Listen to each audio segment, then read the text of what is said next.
Hello, in this video I'm gonna show you how to change controller mapping in Fortnite on iOS.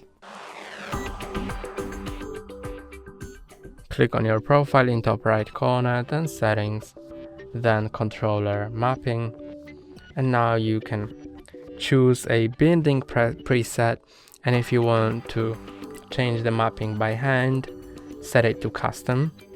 Then you can choose controller platform, so it will be so you can check the keys you have on your controller. For example, you can set it to Xbox One, or for example to PlayStation 4, PlayStation 5, and this will vary in the symbols.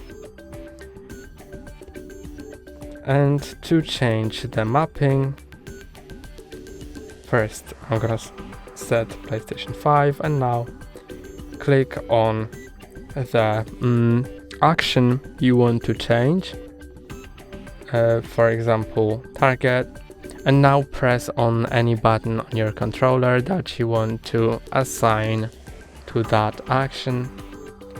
For example, push to talk, you can assign a button on your controller that will enable or disable push to talk.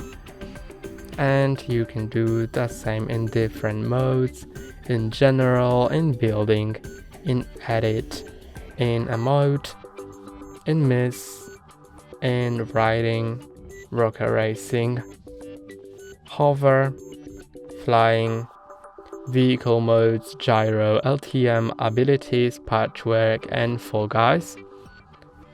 Then click on apply and click on next to exit settings. That's all for today. Don't forget to like and subscribe. See you next time.